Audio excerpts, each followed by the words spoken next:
Hey, welcome back. I'm your host, Rich Weber, with the Florida Aviation Network, and we're broadcasting to you from the Howard Hughes exhibit here in the Florida Air Museum at Sun and Fun 2013 at Lakeland Linder Regional Airport. And with me, I've been speaking with Billy Henderson, the founder of Sun and Fun, and now joining us, we also have John Lights, Leenhouts. Welcome. Hey, welcome, Rich. Great to be here. Thank you so much. Thanks for taking some time out of your busy schedule to come talk with us and let us know what's going on and where you're kind of the little past and present and future. Well, it's really important to be here to get the story out because we got a great story to tell. From Billy's early days as a pioneer in putting this together, we've slowly evolved over time, and on our 38th year now, 39th this year, we're turning into something more relevant for the future.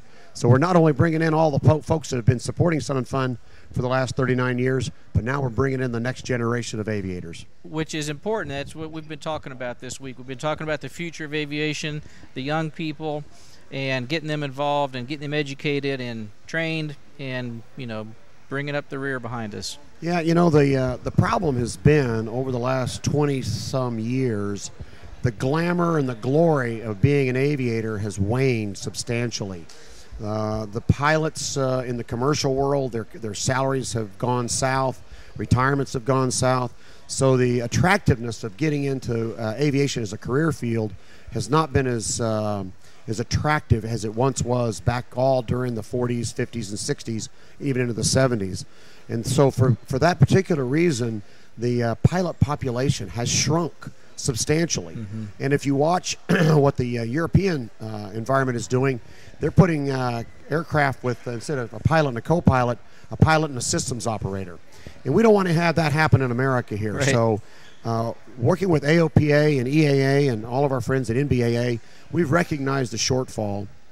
And rather than sit around and toast ourselves in the glory of our past, we're going to do something relevant to fix this problem that we've inadvertently been created, of a shortfall of aviators, and start getting people excited about being back into aviation. So that's the purpose of Sun and Fun now. Our mission, I don't know if anybody has explained this to you, but it's really simple: to preserve and enhance the future of flight through world-class events, inspiring and educating people of all ages, to get the world back in the sky.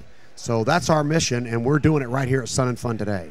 Well, that's excellent, because that is a big thing. You know, we've got the baby boomers that are all kind of, you know, like you said, they're retiring. They're either getting to where the time where they're not. We just don't have the aviation population of pilots and even support for, you know, aviation, which also includes, you know, mechanics and manufacturers. There's a lot of support needed, and it's important for us to do that. And I think that Sun and Fun is doing a great thing for that. Well, you know, our number one goal here is to get the next generation excited about it.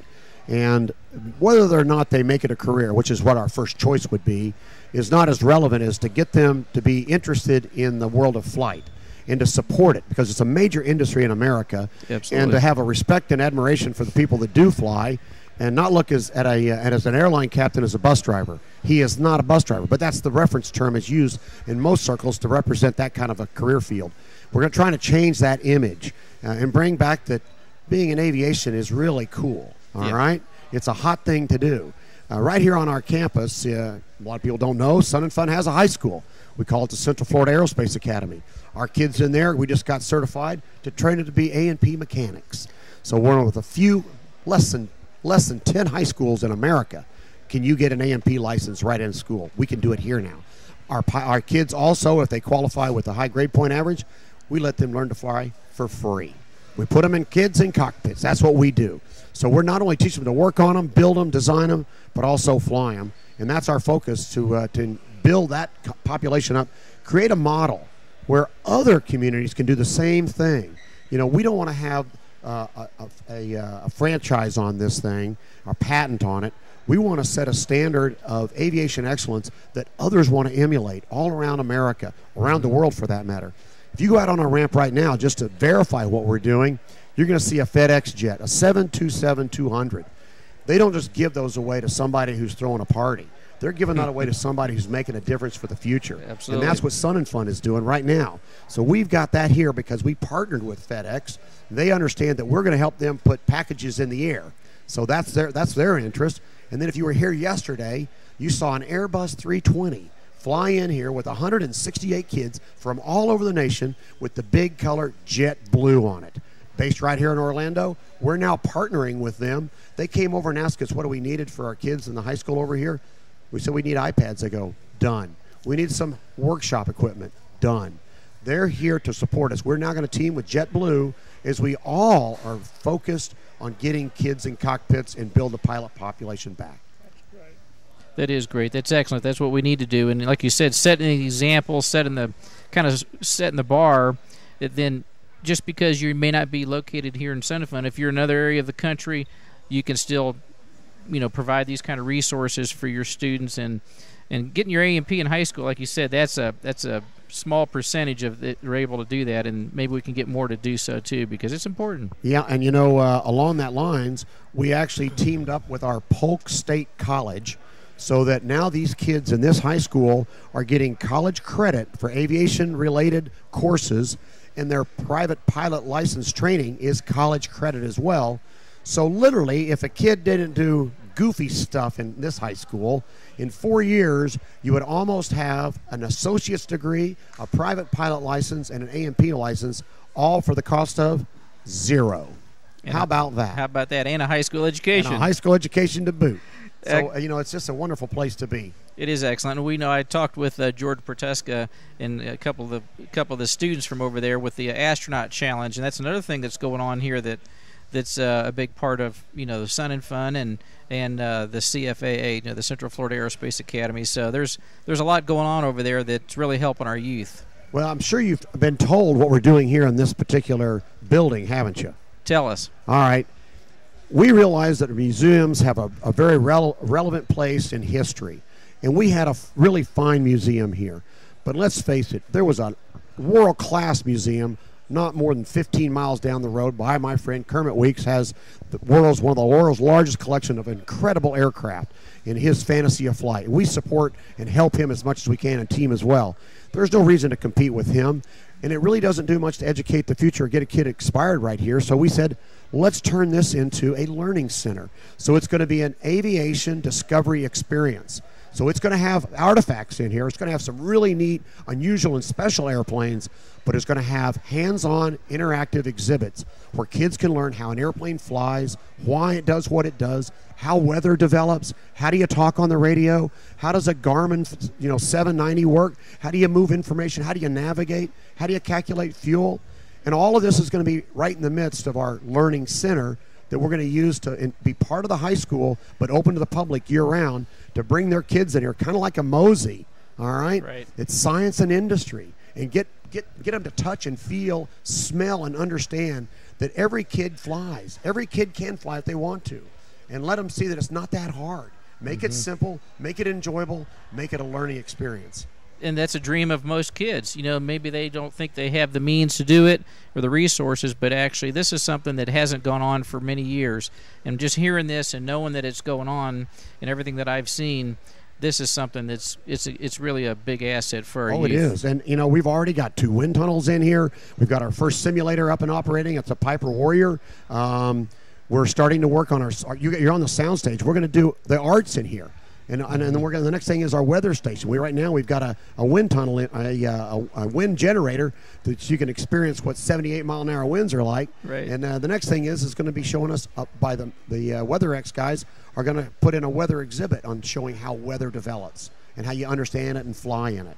Having these resources, though, and having these sponsors, if you will, it's just so important, and it's just really an important thing that we just can't do without now. The sponsors make all the difference in the world, and we've teamed with FedEx and are going to team with JetBlue.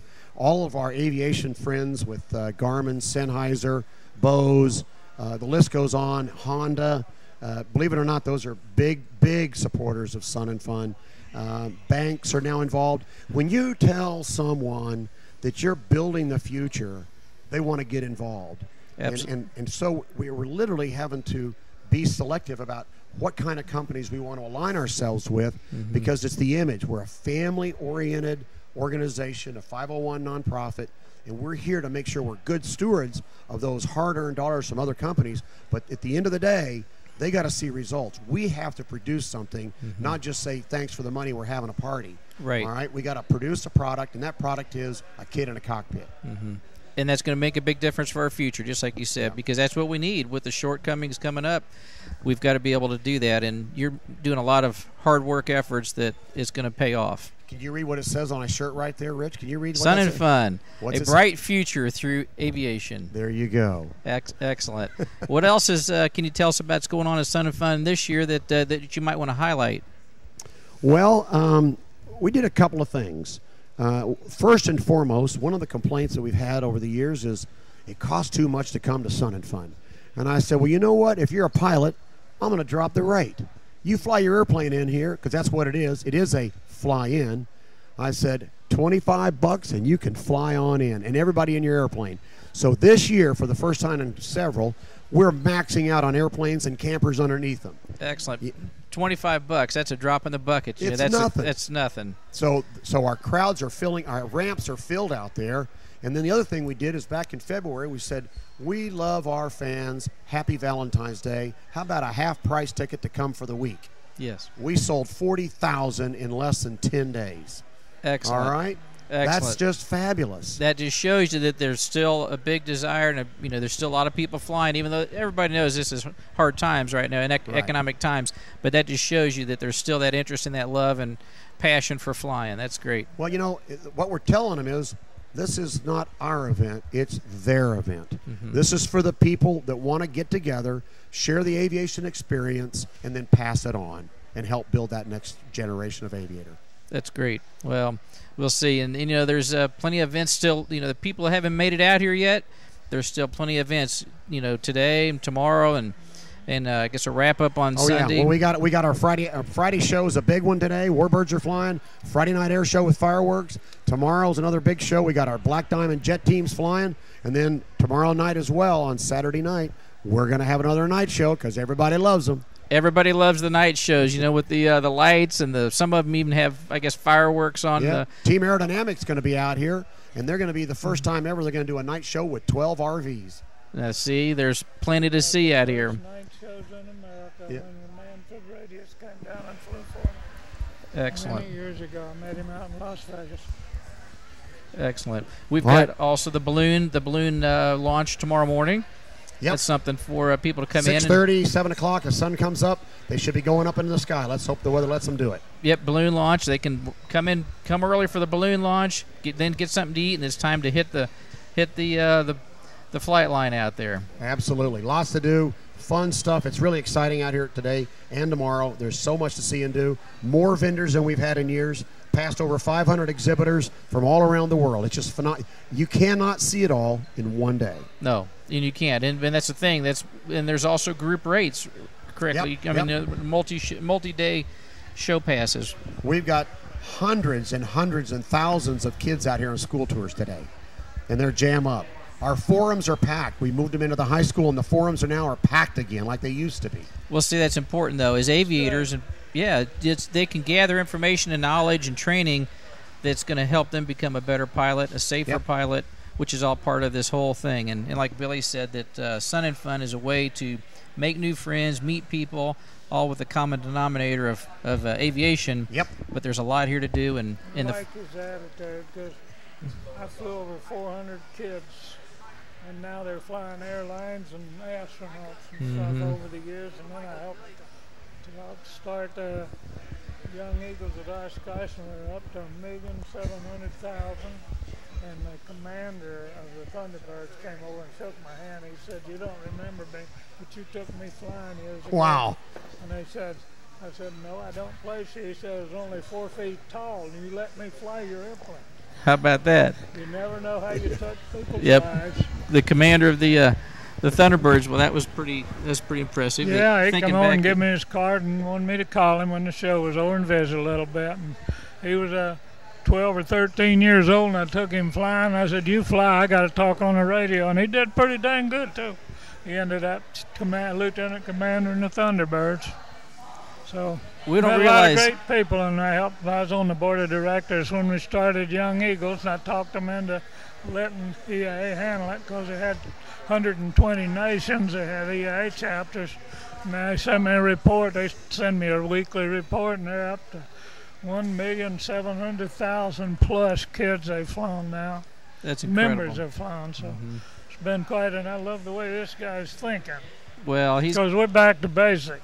Exactly. It's back to bringing the pilots back to enjoy themselves, share their experiences, and pass them along. I've got one final comment I want to make. I'm proud my son helped start this, and he went to Las Vegas and talked Howard Hughes' attorney into giving us all of his memorabilia. I think we've even got his original movies Howard made. Yes, sir, we do. We got the original movies in the can. So it's great life, great people. It's all about people. Money's just incidental. Right. Thank you very much. Well, you know, Billy, we appreciate you coming here, and you've got a lot of history that you've been able to share with us. Thank this guy for inviting me back. I hadn't been back for a while. Well, we're glad to have you back out here. You made a big difference. He's a real gentleman. Well, Billy, what do you think about when you first started Sun and Fun? You know, you had some sights, some vision, just some ideas that you wanted to have with Sun and Fun. In fact, we put in flight simulators when my son was running that, and a friend up in Virginia donated them and paid for all of them. What do you think about what you were thinking back then to where it's at now? It's got a ways to go, but it's coming, isn't it? We got a long road in front of us, but at least we're on the road, and we're picking up speed. I was going to retire and build him a museum and had the money to build it, and I couldn't get anybody to talk to me after I retired. So I gave them all their money back. Oh, well. One of them's visiting here a day. I'll try to see that you get to meet him. Well, we appreciate it. You know, we got some really good sponsors now. Oh, yeah. And they're making a difference. They're really helping. They're coming back. I've seen a few this year I hadn't seen in 8 or 10 years. But some of them's quite wealthy and great people. Well, it's important, though, because sponsors what you need. I mean, times are tough, and you have to have sponsors, and some of these businesses that are stepping up and want to see that the youth are, getting prepared, and that's what it's all about. We were all volunteer for 10 years. We couldn't afford salaries. You know, what's really neat is the folks, talk about sponsors. You know that every single person that walks through that gate or flies their airplane in is a sponsor to Sun and Fun. Absolutely, because they're going to talk about it, they're going to share their experiences, and they're going to promote Sun and Fun. Yep, and their hard-earned dollars go right back into the future of flight. Absolutely. Your true VIPs are your volunteers and supporters. Yep. Well, Lights, it's really a good thing what you're doing, because it's important, like I said before, and it's important that that you have helped with this, because that's our future, and what are we going to do if we didn't? We keep having this pilot shortage they talk about, and as it gets more and more of a problem, well, we got to be ahead of the, got to get a bit ahead of the curve. Yeah, this is the time to do it. Without you doing it. Absolutely. I think you've been coming for almost 30 years, haven't you? Yeah, I started coming here in 1980. I flew in here in a 1940 Luscombe 8A. Well, you've got a pretty interesting. Won an award that year, too, by the way. Really? For restoration work. Yeah, for the restoration on the airplane. And then I came back Excellent. in a 1946 Stomp SV4C, an old French military trainer. Then I came in a Citabria, and then I started coming in a FNA 18 Hornet. Yes. And putting on a show here. And then the last 10 years, my wife made me camp under the wing underneath her Stearman. Well, that's brings back memories. That is well. You've got quite an interesting background yourself, though. You just started to touch on it right there in the Navy. But don't be too modest. Tell us a little bit about your background with the Navy and some of the carriers. I couldn't rub two sticks together to make a fire, and I couldn't add two numbers to make another number match. So I joined the Navy, and I thought I'd travel the world and go to exotic, unusual places. Unfortunately, they did it on an aircraft carrier, and they told me I had to land on the thing because that's where the food was. So I spent 28 years cruising around the Pacific, the Atlantic, the Mediterranean. I've been to every continent and every ocean on the planet. Spent more time in places than my home than I should have probably. but it was a great experience and met some wonderful people. And aviation within the ranks of the service is a bond of brothers that never will be broken. Once you make a friend in flight school, you're there for the rest of your life. And you're always going to have that bond with them, aren't you? Always do. So I look back with great fond memories of my years on the carrier. They were tough. Let me know. There's no two ways about it. There was nothing easy about it. Mm-hmm. And you had to every day you're on your game. You're playing in the Olympics every time you put it down on that flight deck, doing about 160 miles an hour. And so the bottom line is, it was a great preparation for running Sun and Fun. Well, you've done a great job with that, and we really appreciate what you're doing for Sun and Fun now and for the future of our aviators. And both of you joining us, we really appreciate you, Billy, coming and talking with us. And Lights, absolutely, we appreciate great to be here. You do. And this is your host, Rich Weber, with the Florida Aviation Network. Once again, we're coming to you from the Howard Hughes exhibit, and we've got some more exciting and informative guests we're going to have on here. And if you haven't been out to Sun and Fun yet this season, you need to get out here. You still got plenty of things to do. So stay tuned, and we'll be talking to you again soon.